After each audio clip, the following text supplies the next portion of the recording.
Buongiorno e benvenuti a questo nuovo appuntamento con Focus, il nostro spazio di approfondimento. Oggi parliamo del ponte sullo Stretto. In realtà, come sapete, del ponte si parla da 70 anni e oltre. Sembra quasi uno di quegli animali mitologici che sono di casa sullo Stretto di Messina, che ogni tanto spuntava fuori, soprattutto in concomitanza con le campagne elettorali. E invece adesso questo progetto si sta materializzando in vere e proprie procedure e poi più avanti forse anche in ruspe. Non si tratta di poche ville a Ganzirio, vicino a Capopeloro, nella zona nord di Messina, quelle che saranno interessate dagli espropri, il cui iter sta ormai entrando nel vivo, ma si tratta di ben 1500 unità sia a nord che a sud. In una di queste case abita e vive la signora Mariolina De Francesco, che abbiamo in collegamento. Buongiorno signora. Buongiorno a voi. Ecco, lei ci sta parlando proprio da casa sua a Torrefaro. Sì, sì. Da quanto tempo abita in questa casa?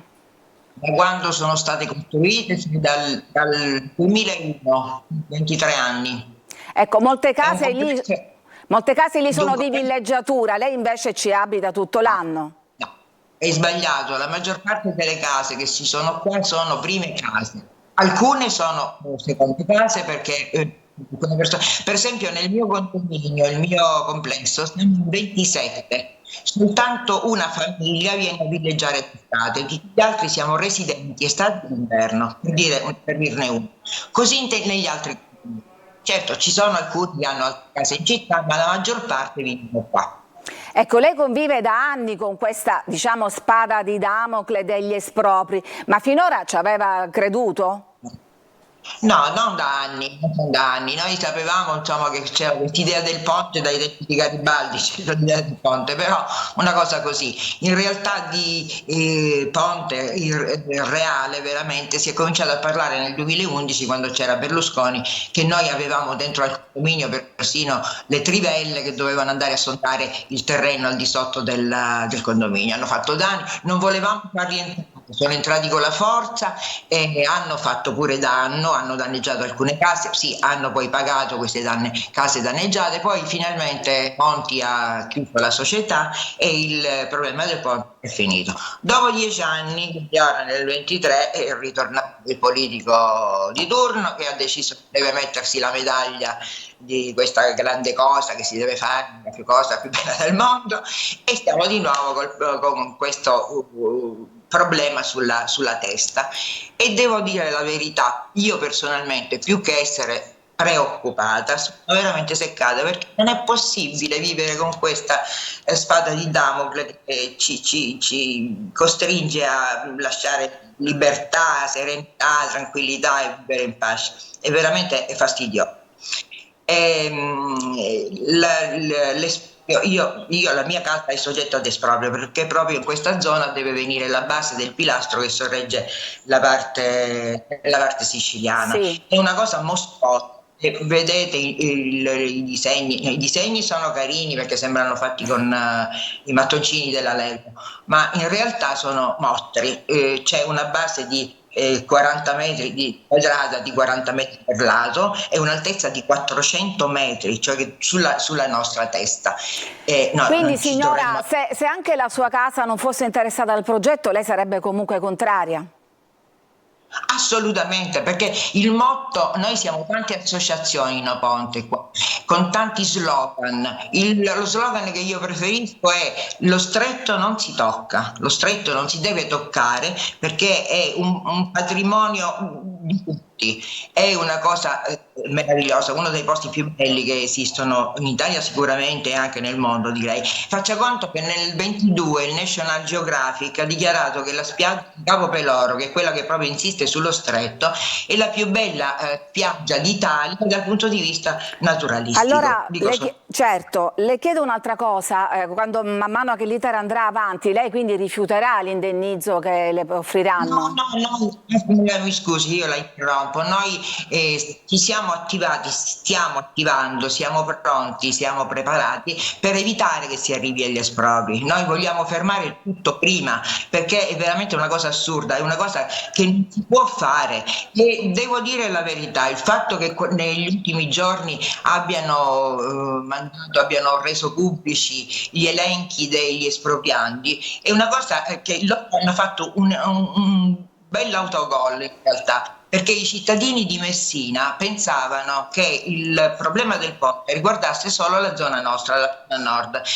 Vedendo gli espropri, i miei concittadini si sono resi conto che saranno disturbati e distrutti tutti, da nord, dove siamo noi, a sud, perché il treno che dovrebbe scendere dal ponte deve attraversare sotto, quindi sotto la città, tutta la città per circa una ventina di chilometri per arrivare alla stazione centrale. Quindi i miei concittadini che vivevano nel centro e pensavano, boh, chi se ne frega, adesso sono molto attenti e sensibili e cominciano a telefonare cosa si deve fare, dobbiamo impedire, quindi adesso il fronte del no ponte aumenterà sicuramente e questo è un grosso autocollo che hanno fatto loro, perché il piano degli espropri non era necessario che venisse fuori adesso, doveva venire fuori quando sarà pronto il progetto definitivo che ancora non è pronto, che si dica, perché questo progetto definitivo, che è il vecchio progetto di Berlusconi di 12 anni fa, riesumato e riaggiornato, presenta la seguente situazione: 12 anni fa presentava 13 criticità, quello aggiustato tra virgolette ne presenta 68. È vero che l'arroganza impera qua, si dice che gli aggiustamenti si fanno in corso d'opera, che questa cosa non si è potuta fare perché non c'è stato il tempo. Non sono risposte che si devono dare ai cittadini, perché è un'opera immensa, è un'opera devastante, è un'opera che nessuno vuole, che a nessuno serve. E soprattutto nessuno vuole, diciamo, non è proprio così, perché come sa ci sono tanti che la vogliono. Signora Mariolina, lei è naturalmente un fiume in piena. Ricordiamo che da lunedì apriranno gli sportelli e voi potete presentare le osservazioni. Subito dopo sentiremo anche il vostro avvocato che vi rappresenta. Io so che noi vuole dire un'ultima cosa? Sì, voglio dire un'ultima cosa, che le parole che usano loro e che sono terribili, che questo ponte è una sfida, una scommessa o un azzardo. Allora che mi facessero la cortesia, le sfide e le scommesse si vincono o si perdono, gli azzardi è una parola che non si può sentire e certamente non riferita ad una cosa che pesa sulla nostra testa. E io aggiungo allora, prima di lasciarla, perché so che l'aspettano i suoi nipotini, le dico anche che è anche una scommessa, perché per esempio Matteo Salvini ha detto che per lui non ci sono dubbi che il ponte sarà realizzato nei tempi e nei modi stabiliti, si parla della prossima estate, e gli hanno chiesto da 0 a 100 a quanto lo dà e lui ha risposto 100. Ecco, le chiedo anche a lei, da 0 a 100 secondo lei quanto probabilità c'è che il ponte sarà realizzato? Zero. Va bene. Va bene, teniamo questi pronostici.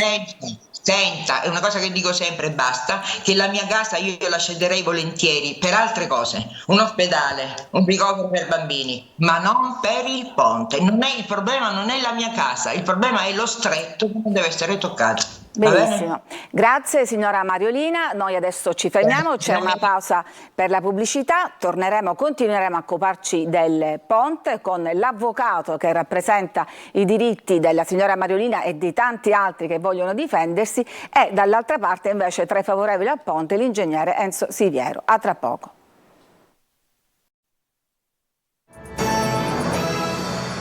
Ed eccoci di nuovo in studio, stiamo parlando del progetto del ponte sullo Stretto, in particolare di quel passaggio molto delicato che riguarda gli espropri. Lo facciamo adesso con i nostri due ospiti che si sono collegati, c'è Antonio Saitta, avvocato, benvenuto. Grazie, buongiorno a tutti, buongiorno ai telespettatori. E con Enzo Siviere, ingegnere. Buongiorno a tutti, grazie dell'invito. Benvenuto anche a lei. Allora, Antonio Saitta ha sempre seguito le vicende del ponte, lo ha fatto sia da politico, è stato assessore all'urbanistica e vice sindaco, da esponente del PD e costituzionalista. Adesso, in qualità di avvocato, rappresenta quei cittadini che evidentemente non accettano l'iter degli espropri e in qualche modo vorranno opporsi. Il suo giudizio è sempre stato negativo, lei parla di dramma sociale. Beh, è chiaro, perché il progetto del ponte prevede sostanzialmente l'azzeramento di un intero quartiere della nostra città e comunque lo sconvolgimento di tutto l'assetto urbano, che riguarda non soltanto la zona in cui approda il ponte, ma come adesso è evidente a tutti, sostanzialmente tocca trasversalmente tutte le parti della nostra città. Quindi è un intervento che è stato progettato senza tenere adeguatamente conto, non entro nel merito degli aspetti tecnici, dei quali ovviamente non ho alcuna competenza, ma che non tiene conto degli aspetti sociali e urbanistici che tutto questo comporta. Centinaia di famiglie, cioè migliaia di persone, dovranno reinventare le loro storie di vita costruite intorno alla casa, intorno al luogo di lavoro, alle proprie attività. Vengono messe di fronte a un'alternativa nella quale si troveranno a dover combattere contro un gigante, tentando, e per fortuna gli strumenti li abbiamo e li attiveremo tutti, di difendere i diritti riconosciuti dalla Costituzione e dal diritto europeo. Enzo Siviero, uno dei massimi esperti di ponte, lei tra l'altro è stato recentemente anche a Messina, ospite appunto dei vari appuntamenti ormai settimanali che si succedono per affrontare questo tema. Non entriamo con lei sul tema degli espropri, però è chiaro che di fronte ad un'opera pubblica l'interesse individuale, succede così in tutti i paesi, fa un passo indietro. È indiscutibile, capisco perfettamente la posizione dei singoli e anche dei gruppi. È chiaro che si tratta di una trasformazione epocale, però nella storia tutte queste cose sono avvenute, quindi la possibilità di riqualificare complessivamente l'intero ambito dello Stretto, a mio avviso, è essenziale.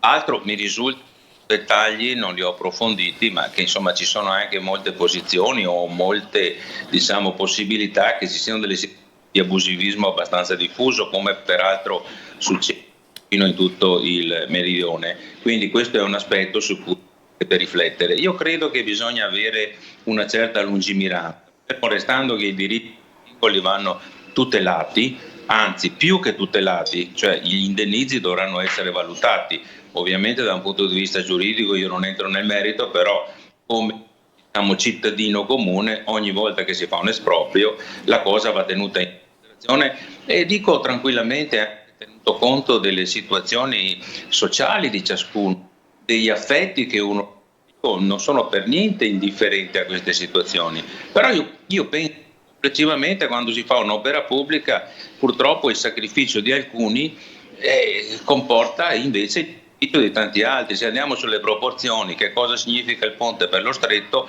l'ho scritto, l'ho detto, sono 20 anni che mi occupo di parcheggiatore esterno, ne ho parlato. In questo momento sono a Palermo e ho un interclub rotariano. La settimana scorsa ero a Catania e ero poi anche a Messina. Insomma, ne parlo un po' dappertutto, ne parlo un po' da tecnico sostanzialmente, ma anche da cittadino, una certa esperienza sul piano delle opere pubbliche. Ce l'ho, fatto anche parecchi ponti, li ho insegnati. È chiaro. Avvocato Saitta, i ponti si fanno un po' dappertutto, forse non riusciamo a sentirlo. C'è un interesse privato o c'è un interesse pubblico? Ecco, vuole replicare? Sì, certo voglio replicare. Intanto dico, non userei gli stereotipi francamente insopportabili, inaccettabili di un mezzogiorno sempre abusivo. Qui stiamo parlando di un territorio in cui la presenza dell'abusivismo è pressoché inesistente. Stiamo parlando di case regolarmente costruite, regolarmente pianificate. Quindi evitiamo questo approccio. Chiaro, le opere pubbliche si realizzano espropriando, ma quando si espropriano interi quartieri, quando si interviene su un tessuto urbano antropizzato, consolidato da secoli, si prevedono le alternative. E questo non è stato fatto. Qui si è intervenuto come se si trattasse di realizzare un ponte su un semplice torrente. No, qui invece si stravolgono opere pubbliche, insediamenti universitari, insediamenti produttivi, interi quartieri, e non si è fatto nulla di tutto questo. Quindi che i poveri proprietari si debbano rassegnare per consentire il progresso dell'umanità è un approccio che in questo caso non tiene, perché quando le opere pubbliche sono di questa entità si tiene conto anche delle donne, degli uomini, delle famiglie e dei lavoratori che risiedono su un territorio. È ovviamente un argomento estremamente divisivo, lo è sempre stato. Ricordo ai nostri telespettatori che possono interagire con i nostri ospiti anche invitando messaggi al 342 745 5005. Ci scrive infatti un telespettatore, dice: se non si tiene conto dell'interesse collettivo ma ogni volta con tutto rispetto si deve ascoltare anche un quartiere, non andiamo mai da nessuna parte. Ma più o meno abbiamo risposto. C'è poi un altro aspetto importante su cui devo dire i dubbi sono stati sollevati da entrambe le parti, ed è quello dei finanziamenti. È di stamattina una notizia appena pubblicata dall'ANSA per cui la richiesta di cofinanziare gli studi per il ponte sullo stretto di Messina, fa sapere l'Unione Europea, è appena arrivata sul tavolo, che entro luglio prenderà la sua decisione. Quindi entro luglio, dice Pat Cox, che è il coordinatore della rete transeuropea di trasporto, l'Unione Europea deciderà se cofinanziare, parliamo gli studi, un cofinanziamento fino al 50%. Luglio è il periodo che invece, secondo il ministro Salvini, dovrebbero già aprirsi i cantieri, quindi l'Europa in questo caso sembra defilarsi. Siviero. Io credo che sul cofinanziamento europeo non ci dovrebbero essere dubbi. Ci ricordiamo che questo è un corridoio europeo ultimamente riconfermato, che è stato fermato per la parte dello stretto per motivi che io continuo a dire squisitamente politici, quindi niente di tecnico. E oggi come oggi ci troviamo di fronte alla chiusura di un corridoio che va, lo ricordo a me stesso anche, tra Helsinki e La Valletta, si chiama Scandinavo Mediterraneo, è un corridoio europeo. E mi risulta che sì, intanto è il più lungo in assoluto, secondo la sutura del ponte sullo stretto è qualcosa che è inimmaginabile sul piano della trasportistica. Si sa perfettamente che quando le merci camminano, i passeggeri camminano, c'è anche sviluppo, quindi va visto nel sistema complessivo della collettività. I benefici complessivi sono inequivocabilmente elevati. Poi la discussione naturalmente si può fare sul singolo provvedimento, sulla singola posizione, che io posso anche capire. Certo, è giusto dare delle alternative alle persone, non espropriare e basta, ragionare insieme. Mi risulta anche che si sta tentando a livello legislativo di derogare un pochino a quelle che sono le regole, che purtroppo sono molto stringenti, quindi molte cose che uno vorrebbe fare non si potrebbero fare perché la legge non te lo consente. È chiaro. Avvocato Saitta, come commenta invece questa dichiarazione dell'Unione Europea che dice, fra l'altro, continuo, si tratta di un progetto molto ambizioso e molto costoso, sottolineando sempre il commissario alla rete transeuropea di trasporto che avrà bisogno di finanziamenti da parte nazionale, ma che in futuro potrebbe richiedere un finanziamento europeo. Questa data, quest'estate, data come data di scadenza dal ministro Salvini, alla luce di queste dichiarazioni resta in piedi? Ma mi pare una dichiarazione molto eloquente e venata di sarcasmo delle istituzioni europee. Quando si parla di un progetto molto ambizioso e molto costoso, significa che ci sono dubbi sulla realizzabilità tecnica e anche sulle stime economiche, che peraltro ancora non si è capito come sono state quantificate in questa fase. E comunque l'Unione Europea ancora deve decidere se è interessata a cofinanziare lo studio. Quindi siamo ben lontani da un impegno finanziario. D'altronde nel 2001 si raccontò la storia che il ponte non sarebbe costato nulla ai cittadini, che si sarebbe autofinanziato. Erano numeri del tutto campati in aria. Oggi non si immagina neanche di propinare ancora questa storia e si fa un ponte interamente finanziato dalla mano pubblica. Vorrei dire comunque una cosa anche brevissima in replica all'intervento del teleascoltatore.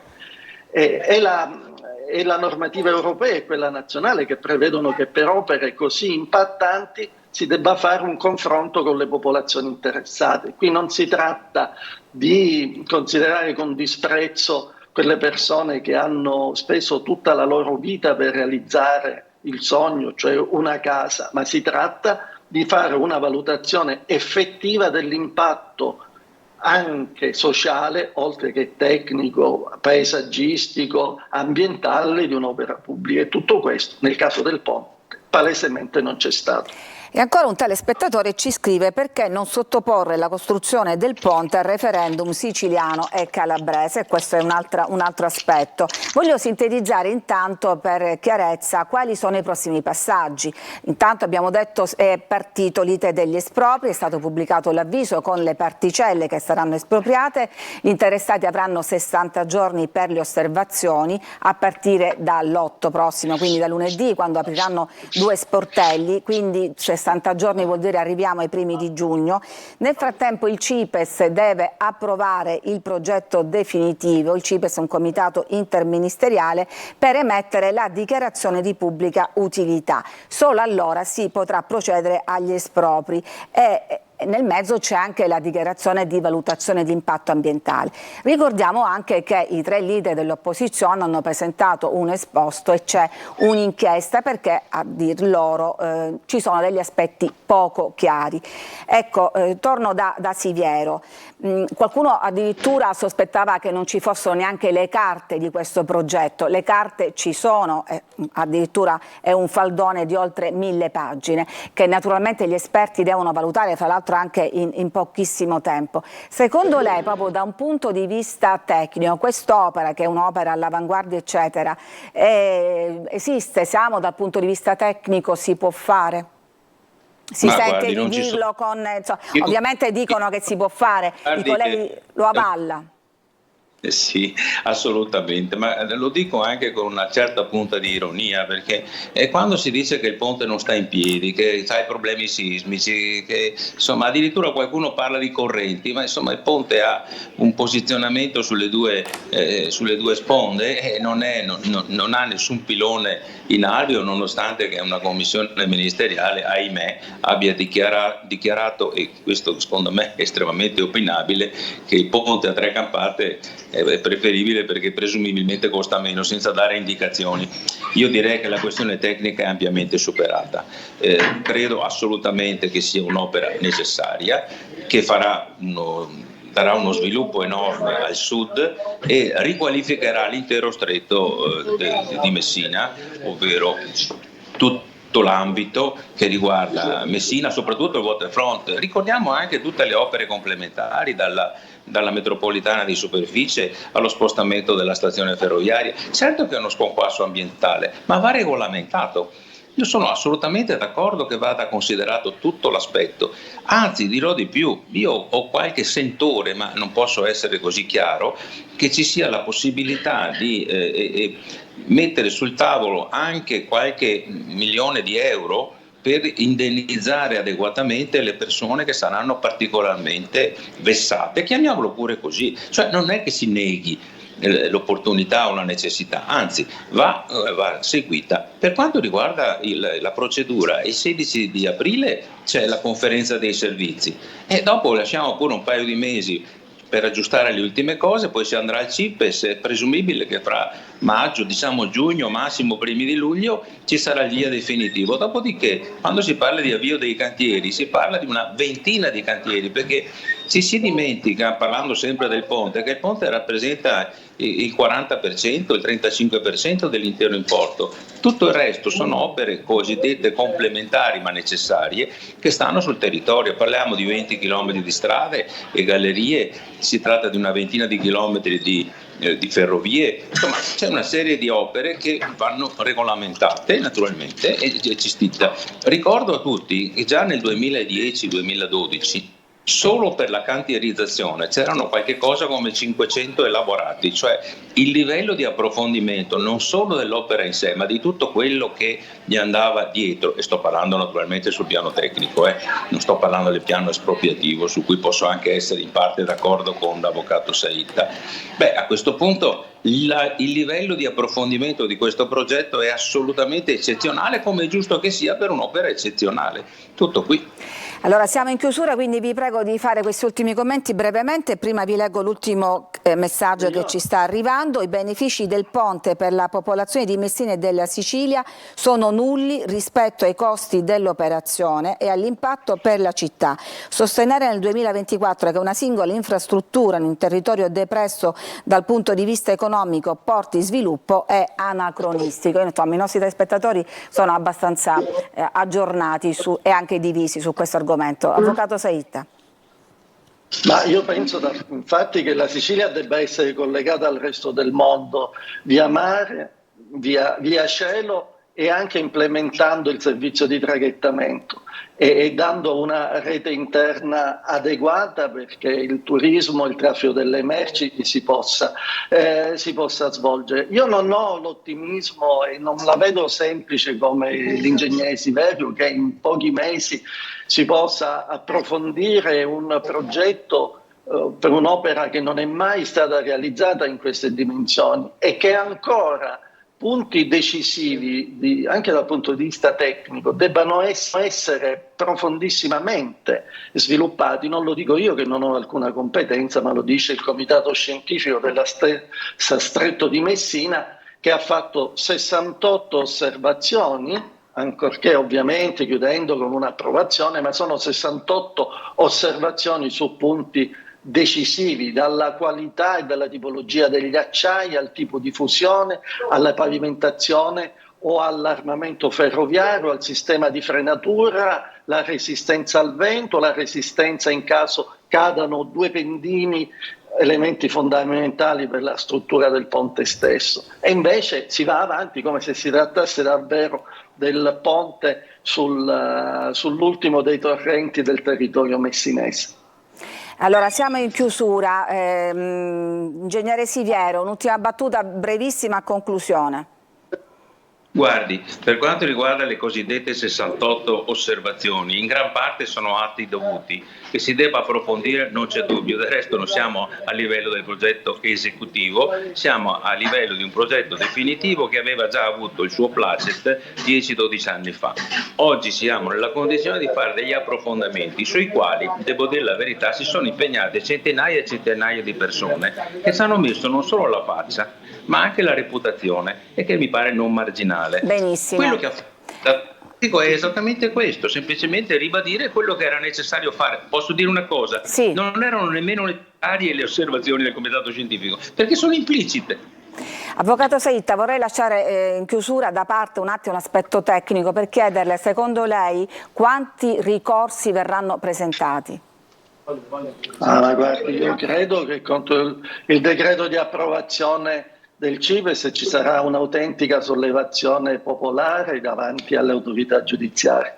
La consapevolezza della insostenibilità giuridica, oltre che sociale e economica di questa struttura ormai è diffusa e non riguarderà soltanto i cittadini direttamente interessati dagli espropri. Benissimo, allora ringrazio l'avvocato Saitta, ringrazio l'ingegnere Siviero, probabilmente, anzi sicuramente noi torneremo su questo argomento, grazie come sempre a voi che ci seguite da casa. Buon pomeriggio.